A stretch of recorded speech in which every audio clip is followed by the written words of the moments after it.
Et j'étais dans mon era où je voulais tester absolument toutes les drogues de la Terre, jusqu'à peut-être même en crever tellement j'étais triste de l'avoir perdu. En fait, à ce moment-là, j'étais vraiment dans une détresse de vie, que je me disais que dans tous les cas, je voulais kiffer, je voulais oublier. Et pour moi, la meilleure façon d'oublier, c'était de changer son état d'esprit et de ne plus être consciente de vraiment mes problèmes. Et pour ne plus être consciente de mes problèmes, la seule solution, c'est la drogue. C'est pas une solution de repli et c'est surtout une solution qui va te foutre encore plus dans la merde après qu'une simple rupture amoureuse, quoi.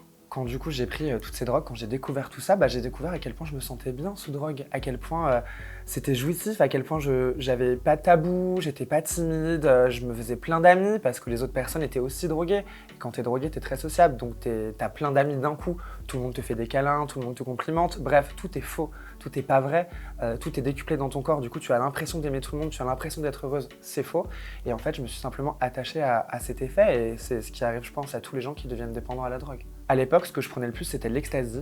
Donc vraiment une drogue qui te change totalement, c'est-à-dire que vraiment pour le coup tu perds vraiment contrôle de qui tu es, t'es euphorique, t'as la tête bizarrement, tu mâches bizarre avec ta bouche, bref ça te fait des réflexes au niveau du visage, dans la tête ça va pas et tout et tout. J'ai eu beaucoup de dépendance avec ça, notamment au niveau du sexe où du coup je n'arrivais même plus à faire l'amour si j'avais pas un ecstasy dans le sang. 5 ans après, ça me suit toujours parce qu'aujourd'hui si j'ai pas un minimum d'alcool dans le sang, je ne peux pas faire l'amour. À l'époque, donc au début où je prenais des substances, c'était assez récréatif, c'était à des soirées, sauf que le piège qui s'est refermé sur moi, c'est que j'ai commencé à vouloir sortir et à programmer des sorties parce que je comptais prendre de la drogue. En fait, le problème que j'ai eu, c'est que dans ce milieu, du coup, je me suis fait plein d'amis et c'est vite arrivé à un stade où genre tous mes amis étaient des gens qui prenaient de la drogue. J'avais plus d'amis en fait qui étaient sobres autour de moi, donc du coup ils prenaient, même si moi j'avais pas envie de prendre, et je prenais avec eux pour être dans le même état qu'eux.